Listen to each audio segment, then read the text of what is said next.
After faking his death during his last adventures, former hitman Arthur is living a peaceful life in Rio de Janeiro under a fake identity. One afternoon while he's enjoying his time at a nice restaurant, Arthur is approached by Renee, who is proof of who he really is. She represents a powerful man that wants to hire Arthur to kill 3 enemies and make it look like an accident. If he turns the offer down, her boss will let criminals know Arthur's alive. Arthur pretends he needs to make a call and takes out his phone, but actually he uses it to take a picture of Renee. She immediately takes out her gun and Arthur responds by pushing the table against her, turning down the offer. All the henchmen Renee brought attack Arthur, and he fights them all using his self-defense skills and any object he can find in the restaurant, including the grill itself. Then Arthur jumps on the roof of a passing sky tram to get away, but Renee and her men board the same tram and try to shoot Arthur from inside. Renee also tries to climb up to him, so Arthur decides to jump on the back of a hand glider to escape successfully. In the evening, Arthur makes it back to the boat he lives in and finds some suspicious men checking it out. Using a remote control he activates the bombs he installed in case of emergencies and makes the boat explode, killing those guys. Afterward he goes to an old container where he's hidden all his tools and burns his old passport to replace it with a new identity. Sometime later, Arthur moves to Thailand, where his old friend May gives him back his old hut. Under the hut floor, Arthur has hidden more weapons and tools, so he immediately begins working on researching Renee. He discovers she works for Crane, a dangerous criminal he's very familiar with. The next day, a woman named Gina comes to May's place to ask for some first aid supplies. May notices there are some bruises on her, but Gina turns down any extra help. When night falls, May hears screaming coming from one of the boats and notices Gina is being violently mistreated by a man called Frank. May asks Arthur for help, and while he doesn't want to go, he knows he owes it to May. When he makes it to the boat, Arthur tries to ask for Gina nicely, but Frank attacks him. Arthur immediately defends himself, and when Frank falls, he accidentally hits his head and dies. When Gina sees the body, she passes out, and May approaches the boat too to bring her to the shore. Meanwhile, Arthur looks around and finds a gun, Gina's passport, and a phone with his own picture. Then Arthur sets the boat on fire. When Arthur returns to the hut, he wakes Gina up and demands to know if she works for Crane while pointing a gun at her. Gina tries to disarm him, but Arthur easily overpowers her and makes her talk. Crane did send Gina, but she doesn't actually work for him. Crane is blackmailing her into doing this. She was supposed to play an innocent victim to get Arthur's attention, and Frank got a little too much into his role. The plan was to get close to Arthur and then call Crane, but Arthur forbids her from doing so. He'll decide when these guys get to come. The next day, Arthur discovers Gina used to be part of a humanitarian group that offered assistance in Cambodia. Arthur asks Gina what Crane has on her, and Gina explains she ran a shelter for victims of human trafficking. A few weeks ago, a staff member disappeared, and 2 days later her body was left at her door. Crane sent a henchman that would kill the kids if Gina didn't accept to do this mission for him.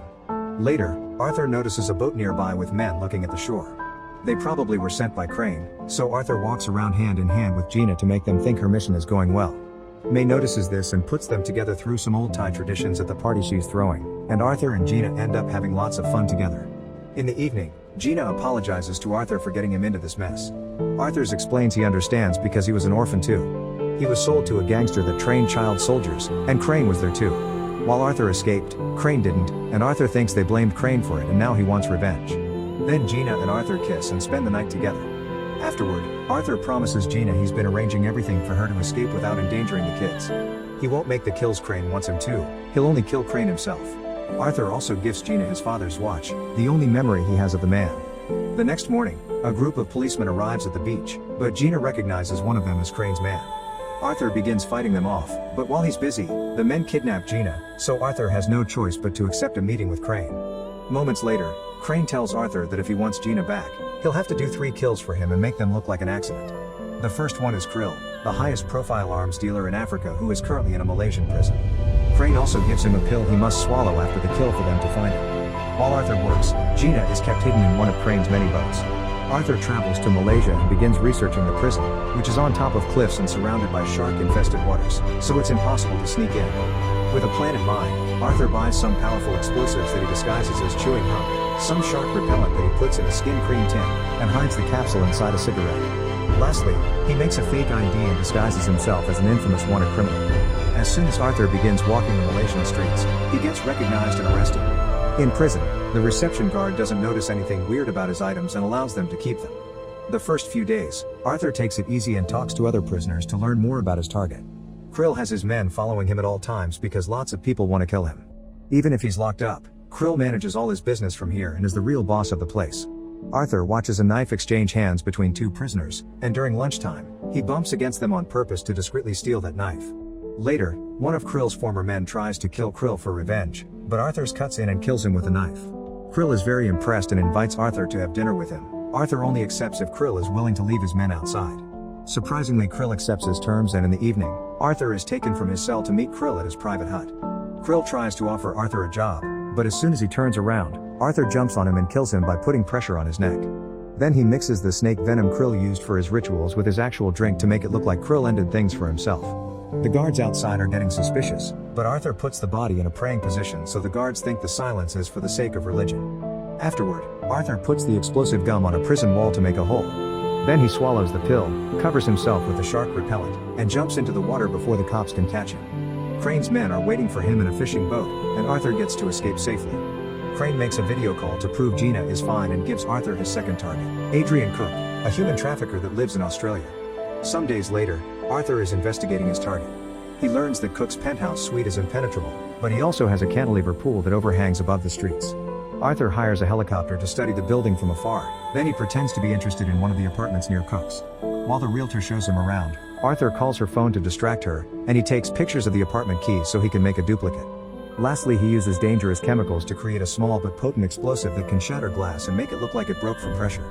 A few days later, Arthur disguises himself as a technician to enter the building without being noticed, then he uses the duplicate key to get inside the apartment. Using advanced equipment, Arthur leaps through the window and climbs up the building until he reaches the pool, where he makes a small hole to insert his special explosive. Cook is currently swimming and can see Arthur, but before he can call the guards, the glass starts to crack. Arthur jumps away and slides down the building to return to the apartment while the swimming pool breaks and Cook falls to his death. Crane sees Cook's death on the news and orders his men to get things ready for the next video call. Gina notices they make her sit near a window that happens to show the boat's hull number, so she moves the camera to put the window on the frame.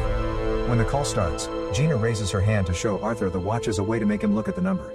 As soon as the henchman notices, he ends the call, but Arthur manages to get the number and uses it to find the location of the boat. Later, Arthur makes a helicopter follow Crane's boat, and he jumps into the water with a bag full of special equipment. After hiding the bag under the boat, Arthur sneaks aboard and begins killing every man he comes across. Unfortunately, he's seen and Arthur finds himself in a hand-to-hand fight against a bunch of thugs while Gina is taken out of the room. She tries to defend herself, but her basic skills aren't enough and she's put in a helicopter. Arthur jumps on one of the guards and takes his grenade to knock out the thugs that are after him, using the guy as a shield at the same time. Sadly, more men arrive and tase him to capture him. Moments later, Gina and Arthur are taken to another boat, where Crane confesses he knew Arthur would try this because he can't help himself, but he still has to do the third kill. After Crane leaves, Arthur beats up the guards instead of letting them take him away properly. Then he jumps into the water where he retrieves his equipment, which includes an oxygen tank and a small engine that allows him to escape safely. A few days later, Arthur is in Bulgaria, where he gets the details of the last kill, Max Adams, an American arms dealer. Arthur begins doing his research and realizes that Adams has Max Security Fortress where he keeps submarines with intercontinental ballistic missiles. He also realizes that these kills are Crane's attempt at getting rid of all his competition in arm dealing, which makes him have second thoughts. Sometime later, Arthur shoots at one of Adams' guards from afar, then he sneaks onto the roof of a hospital to hide in the emergency helicopter. The pilot flies to Adams' fortress to check on the fallen soldier, and while everyone is distracted, Arthur gets to enter the building. Inside, he installs a jammer to ruin the security cameras, then begins taking down any guard he sees. Soon the building is put under alert and the henchmen escort Adams to his panic room. Arthur delays them by making the elevator malfunction. By the time Adams makes it to his room, Arthur is already there waiting for him. However, Arthur doesn't shoot. Instead, he offers Adams to work together to bring down Crane. Arthur's plan begins with Adams faking his own death. Sometime later, Adams is checking his submarines, and when he walks on a bridge, a bomb explodes. Arthur is ready underwater and shares an oxygen tank with Adams to get him away to a beach. Crane sees the explosion on TV, where the news announce Adams was buried in the water under a bunch of debris. At that moment, Arthur calls him to inform him of the third kill, but Crane won't believe him until he sees the body. Arthur promises the body can be found underwater, so after hanging up, Crane sends his men to find Adams' body and kill Arthur. Meanwhile, Arthur returns to the submarine pen and prepares a bunch of traps in advance. When Crane's henchmen arrive, one by one they fall into the traps and die, and those who don't are killed by Arthur from the shadows.